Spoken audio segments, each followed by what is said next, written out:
അങ്ങനെ ഗൈസ് ഞാൻ പഠിച്ച് തേർഡ് ഇയർ എത്തി ഗൈസ്. ഫൈനൽ ഇയർ ആണ് മൈസൂരിലെ എൻ്റെ final year BSc. So it's my first day of college as a third year student. I am so exciting to start this new chapter. അപ്പോൾ രാവിലെ തന്നെ ഒരുങ്ങി കെട്ടി നമ്മൾ ബസ്സിലാണ് പോകുന്നത്. ആസ് യൂഷ്വൽ ഞാൻ ഇയർഫോൺ വെച്ച് ഇരുന്നിട്ടുണ്ട്. അങ്ങനെ പാട്ടും കേട്ട് ഒരു 20 മിനിറ്റിനുള്ളിൽ നമ്മൾ കോളേജിലെത്തിട്ടു. അപ്പോൾ കുറച്ച് പോകാണ്ട്. അപ്പോൾ നല്ല തിരക്കുണ്ടായിരുന്നു ബസ്സിൽ. നേരത്തെ വന്നുകൊണ്ട് നമുക്ക് സീറ്റും കിട്ടി.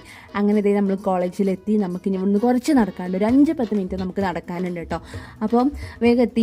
ഇതാണ് എൻ്റെ കോളേജ് ക്യാൻറ്റീൻ എന്ന് പറയുന്നത്. ഇവിടുന്നാണ് ഞങ്ങൾ ഫുഡൊക്കെ കഴിക്കാറ്. അങ്ങനെ ഗൈസ് 1 മാസം ലീവ് കഴിഞ്ഞോണ്ട് തോന്നുന്നു. കോളേജിൽ പോകാൻ വലിയ താല്പര്യമൊന്നുമില്ല, പക്ഷെ പോയല്ലേ പറ്റൂ. അങ്ങനെ ഞങ്ങളെല്ലാവരും നടക്കണ വീഡിയോ ഞാൻ എടുത്തിട്ടുണ്ട് കേട്ടോ. കാരണം ഗൈസ് എത്ര കാലമല്ലേ. അങ്ങനെ വലുതുകാലം വെച്ച് ഞങ്ങൾ കോളേജിൽ കയറി കേട്ടോ.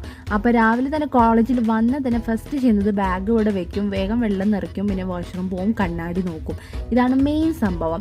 അപ്പോൾ ഇങ്ങനെ കോളേജിൽ ചെയ്യണവർ എത്ര പേരുണ്ടെങ്കിൽ ഒന്ന് പറയൂ ഗൈസ്. അങ്ങനെ വെള്ളം നിറച്ച് ഒറ്റ കൈ കൊണ്ട് ബാഗിൽ ഇടാനുള്ള ശ്രമമാണ് നിങ്ങൾ ഈ കാണുന്നത്. പക്ഷെ അത് നടക്കൂലുണ്ട്. അപ്പോൾ ഞാനത് വിട്ടു. നേരെ തന്നെ ക്ലാസ്സിൽ പോയി.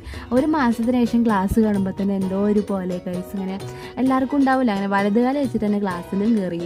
ഇതിപ്പം ഒരു മാറ്റമില്ല. 3 ഇയറായിട്ടും ഈ ഒരു ക്ലാസ്സിലാണെന്ന് കരുതി. പക്ഷെ ചെറിയൊരു ടെസ്റ്റ് വരുന്നുണ്ട്. അങ്ങനെ ഇതാണ് എൻ്റെ 2 വർഷത്തെ എൻ്റെ സാമ്രാജ്യം. അതായത് എൻ്റെ സാമ്രാജ്യം തന്നെ പറയാൻ തോന്നുന്നു ഗൈസ്. ഇതെൻ്റെ സീറ്റ്. സോ ട്വിസ്റ്റ് എന്താണെന്ന് വെച്ചാൽ വേറെ ഒന്നുമല്ല, ഞങ്ങൾ ചെറുതായിട്ട് ക്ലാസ് മാറ്റിയിട്ടുണ്ടായിരുന്നു. പക്ഷെ ആരും വന്നിട്ടുണ്ടായിരുന്നില്ല. ആകെ 4 കുട്ടികളുണ്ടായിരുന്നുള്ളൂ. ഞാൻ ചെറുതായിട്ട് ക്ലാസ് മാറ്റി. അതിൻ്റെ കയ്യിൽ വിശന്നപ്പോൾ ഞാനും കുറച്ച് അടയ്ക്കാപ്പഴം കഴിച്ചു ഗൈസ്. അടയ്ക്കാപ്പഴം എന്നാണ് ഞങ്ങളുടെ നാട്ടിൽ പറയാം കേട്ടോ. അപ്പോൾ ബുക്ക് കണ്ടോ, ഇതാണ് എൻ്റെ ബുക്ക്. തോന്നും കുറേ എഴുതി വെച്ചിട്ടുണ്ടെന്ന്. അത്യാവശ്യത്തിനൊക്കെ എഴുതി വെച്ചിട്ടുണ്ട് ഗൈസ്. കുറച്ചൊക്കെ പഠിക്കണ്ടേ. അപ്പോൾ അങ്ങനെ കുറച്ച് ക്ലാസ് മാറ്റിയോണ്ട് തന്നെ അവിടെ ഇരിക്കാനൊരു സുഖമല്ല. കാരണം ഞങ്ങളെല്ലാവരും കൊള്ളൂല. അങ്ങനെ കുറച്ച് സ്ട്രെങ്ത് ഉള്ളതുകൊണ്ടേ. അപ്പോൾ ഇവരെന്താ ചെയ്യാമെന്ന് എനിക്കറിയില്ല. അപ്പോൾ ഫസ്റ്റ് ക്ലാസ് തുടങ്ങിയിട്ടുണ്ട്. അപ്പോഴേക്ക് തന്നെ ലഞ്ച് ബ്രേക്ക് ആയി. ലഞ്ച് ബ്രേക്ക് എന്താ, കന്നഡക്കാരുടെ സ്വന്തം റൈസ് ബാത്ത്. കുറച്ച് ബുദ്ധിമുട്ടായിരുന്നു ആദ്യം കഴിക്കാൻ. 3 വർഷമായില്ലേ, പിന്നെ അത് ശീലമായി ഗൈസ്.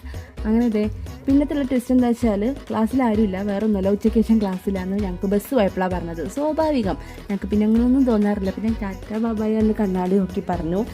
വീണ്ടും ഞങ്ങൾ 3:45 വരെ അവിടെ ഇരുന്നു.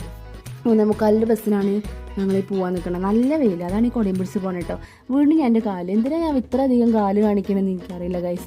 അങ്ങനെ ഞങ്ങൾ ബുക്ക് വാങ്ങാൻ കയറിയിട്ടുണ്ടായിരുന്നു കേട്ടോ. പിന്നെ ഞാൻ ഈ റോ പാസ് ചെയ്യാതെ ഈ ഒരു കടയിൽ നിന്ന് ഞാൻ ഇറങ്ങാറില്ല. അങ്ങനെ ഇവിടുന്ന് ഉദ്ദേശിച്ച സാധനം കിട്ടാതെ ഞങ്ങൾ ഐസ്ക്രീം വാങ്ങി. ഞങ്ങൾ 4 ഐസ്ക്രീം എടുത്ത് ഞങ്ങൾ അവിടുന്ന് സ്ഥലം വിട്ടു guys. First bye, second bye, third bye, fourth bye, 5th കോലായി ഗൈസ്.